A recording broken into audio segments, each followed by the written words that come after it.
Hello बच्चों, good morning आप सभी को। आपका स्वागत है अपने यूट्यूब चैनल दिव्य में स्टडी विद एनएस में। आज के 2 दिन का जो होली का अवकाश था उसमें आपने फुल एंजॉय किया होगा। और आज 2 दिन के अवकाश के बाद हमारी जो है क्लासें फिर से रेगुलर शुरू होने जा रही हैं। आज की क्लास में आप सभी का स्वागत है। और एक बार फिर आपको होली की हार्दिक शुभकामनाएं। आपने अच्छे से होली बनाई होगी। हमारी क्लास से जो कि राजस्थान की सामान्य ज्ञान की जो मैंने करवा के आपके लिए प्ले लिस्ट बना दी थी, आप अगर वो नहीं देखी हो तो वहाँ जाकर वो देख सकते हैं। इतिहास की जो क्लासें हैं हमारी जो चल रही थी वो शुरू है, रेगुलर चल रही हैं। आज जो हमारा टॉपिक रहने वाला है वो मेवाड़ है। राजस्थान में जो है मध्यकालीन राजस्थान का है टॉपिक, जो मेवाड़ शासक है, मेवाड़ शासन है, उसके बारे में होने वाला है। तो इससे पहले की हिस्ट्री की जो भी क्लास है उनकी प्लेलिस्ट बनाई जा चुकी है, तो आप जाके वो भी वीडियो देख सकते हैं। तो चलिए आज की क्लास को शुरू करते हैं। आपको मेरी आवाज़ स्पष्ट रूप से सुनाई दे रही होगी। अगर आप ब्लैक बोर्ड पर देखें तो आज का जो टॉपिक है वो मध्यकालीन राजस्थान का होने वाला है, जिसमें आज मेवाड़ साम्राज्य के बारे में हम पढ़ेंगे, या मेवाड़ वंश के बारे में आज हम जो है पढ़ेंगे। मेवाड़ वंश के बारे में कहा जाता है कि हो तो नहीं मेवाड़ तो, कि हो तो नहीं मेवाड़ तो होती नहीं हिंदवाड़, खांडो कदे न खड़ग तो भारत छिपतो भाण। कहा गया है कि अगर मेवाड़ नहीं होता तो युद्ध भी नहीं होता। तो हिंदुस्तान में जो है युद्ध भी नहीं होता और हिंदुस्तान का जो है रक्षण भी नहीं होता, हिंदुस्तान की रक्षा भी नहीं होती, और भारत जो है और उसकी भारत की जो है रक्षा भी नहीं होती। खांडो कदे न खटक तो, तलवारें जो है, खांडा तलवार को कहते हैं जो खड़कती नहीं, खड़कना मतलब युद्ध होना, बजना, और भारत चित्तो भाण, और भारत जो है छिप जाता, उसका कोई अस्तित्व नहीं रहता, उसका रक्षण नहीं रहता। तो चलिए आज के अगर मेवाड़ की बात करें तो मेवाड़ में जो है, मेवाड़ सूर्यवंशी हिंदू शासकों को कहा जाता है। मेवाड़ के शासकों को सूर्यवंशी कहा जाता है। मेवाड़ के जो शासक हैं उन्हें सूर्यवंशी वंश का माना जाता है, सूर्यवंशी कुल का माना जाता है। दूसरी बात करें हम मेवाड़ साम्राज्य के बारे में या मेवाड़ वंश के बारे में, तो विश्व का सबसे जो दीर्घकालिक वंश है, दीर्घकालिक मतलब कि सबसे लंबा जो वंश है, सबसे बड़ा जो वंश है, दीर्घकालिक वंश है, वो वंश जो है वो मेवाड़ है। कौन सा वंश है, ब्लैक बोर्ड पर ध्यान देते रहिए आप, वो अपना जो है मेवाड़ है। आगे बात करें कि मेवाड़ के शासकों को जो है हिंदुआ सूरज कहा जाता है। मेवाड़ के जो शासक हैं उन्हें हिंदुआ सूरज की जो है उपाधि प्राप्त है। और अगर अगली बात की जाए तो प्रत्येक साम्राज्य में, प्रत्येक वंश में, प्रत्येक व्यक्ति के घर में हमारे कल्चर, हमारी हिंदू संस्कृति के अनुसार कुल देवता कुल देवती आवश्यक रूप से होते हैं। तो अपने मेवाड़ वंश की कुल देवी जो थी वो बाण माता थी।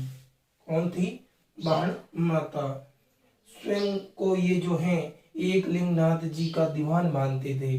जो मेवाड़ वंशी शासक थे वो स्वयं को एक लिंगनाथ जी का दीवान मानते थे। शिव जी का जो है एक लिंग जी शिव जी का ही रूप है, और उनको क्या मानते थे? ये दीवान मानते थे।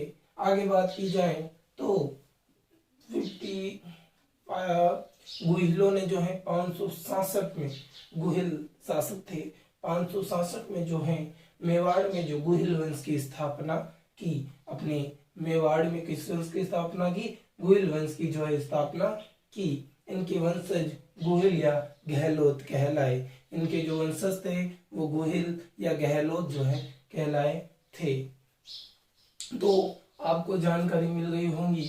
मेवाड़ की जो सामान्य जानकारी है वो कुछ इस प्रकार है कि मध्यकालीन राजस्थान में मेवाड़ वंश के बारे में अगर बात की जाए तो इसके बारे में एक बात कही जाती है कि हो तो नहीं मेवाड़ तो होती नहीं हिंदवाड़, खांडो कदे न खड़क तो भारत चित्तो बाण। एक बार फिर से पढ़ेंगे कि हो तो नहीं मेवाड़ तो होती नहीं हिंदवाड़, हो तो नहीं मेवाड़ तो होती नहीं हिंदवाड़, खांडो कदे न खड़क तो भारत चित्तो बाण, खांडो कदे न खड़क तो भारत चित्तो बाण। आगे बात करें तो इन्हें जो है सूर्यवंशी वंश का माना जाता है। इन मेवाड़ के हिंदू शासकों को जो है सूर्यवंशी माना जाता है और विश्व में इनका जो वंश है सबसे दीर्घकालिक रहा है।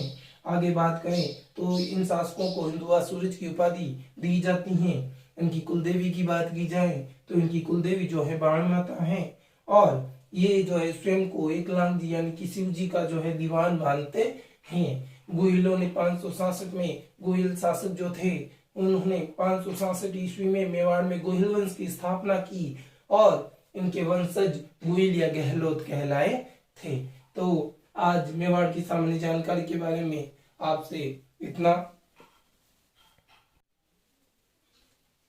हेलो दोस्तों, मेवाड़ की सामान्य जानकारी के बाद जैसा कि हमने 567 ईस्वी में ये पढ़ा था कि गुहिल वंश की जो स्थापना हो गई थी और आगे बात की जाए तो आगे अगर हम बात करेंगे बप्पा रावल के बारे में, जो कि इनके वास्तविक नाम की बात की जाए तो इनका वास्तविक नाम जो था वो कालभोज था और ये जो है हरित ऋषि की जो है गाय चराया करते थे, यानी कि एक प्रकार से ग्वाले थे।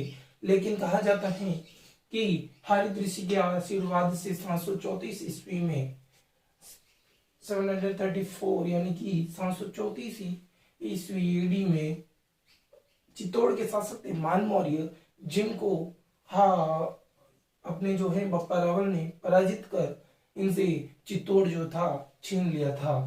आगे बात की जाए तो बप्पा रावल ने चित्तौड़ पर अधिकार करने के बाद नागदा को जो है अपनी राजधानी घोषित किया, नागदा को जो है अपनी राजधानी बनाया। इन्होंने एकलिंग जी का मंदिर भी बनवाया, जैसा कि हमने मेवाड़ में पढ़ा था। जानकारी को अपने मस्तिष्क में रखना है कि एकलिंग जी को मेवाड़ के जो शासक थे वो अपना मेवाड़ के जो शासक है वो एकलिंग जी को या एकलिंग जी के अपने आप को एकलिंग जी का जो है दीवान मानते थे। इनकी मेवाड़ शासकों की कुलदेवी की बात की जाए तो मेवाड़ शासकों की कुलदेवी बाण माता थी। आगे बात करें तो बप्पा रावल ने जो है मुद्रा प्रणाली शुरू की थी और अपने जो नाम के थे सिक्के जारी किए थे, अपने नाम के सिक्के चलाने शुरू किए। तो फिर आज की क्लास में बस इतना ही। आज की क्लास में हमने जो है मेवाड़ के बारे में, मेवाड़ वंश के बारे में जो भी सामान्य जानकारी थी कि इनके बारे में क्या कहा जाता है, कौन कौन से उपयुक्त महत्वपूर्ण चीजें थी, उन सब के बारे में हमने चर्चा की। उसके बाद हमने जो है अपना अंतिम टॉपिक जो कि बप्पा रावल था उसके बारे में पढ़ा। कल हम इसके बाद इसी के वंश के गुहिल वंश के शासक अल्लट के बारे में भी बात करेंगे और इस प्रकार छोटे छोटे जो भी अपने शासक है वंश है उन सब के बारे में धीरे धीरे छोटी क्लासों के द्वारा पूर्ण रूप से विस्तृत विवरण के साथ आपके सामने हाजिर रहेंगे। तो आज की क्लास में बस इतना ही, फिर मिलेंगे कल एक नए वीडियो के साथ। चैनल को लाइक, सब्सक्राइब और शेयर जरूर करें और किसी भी तरीके की कोई भी प्रॉब्लम हो क्लास लेते समय, क्लास से संबंधित या किसी टॉपिक से संबंधित, तो आप मुझे कमेंट बॉक्स में लिख सकते हैं। और अगर आपके जो भी यहाँ पर होने वाले जितने भी क्लासें हैं जो भी हो रही है उन सब की जो है पीडीएफ या फिर ऐसा कहूँ कि उनकी जो पीडीएफ है वो हमारे टेलीग्राम चैनल जिसका नाम की दिव्य 8 है वहां पर आपको मिल जाएंगी। तो आप वहां जाकर दिव्य 8 को फॉलो जरूर कर ले। Thank you.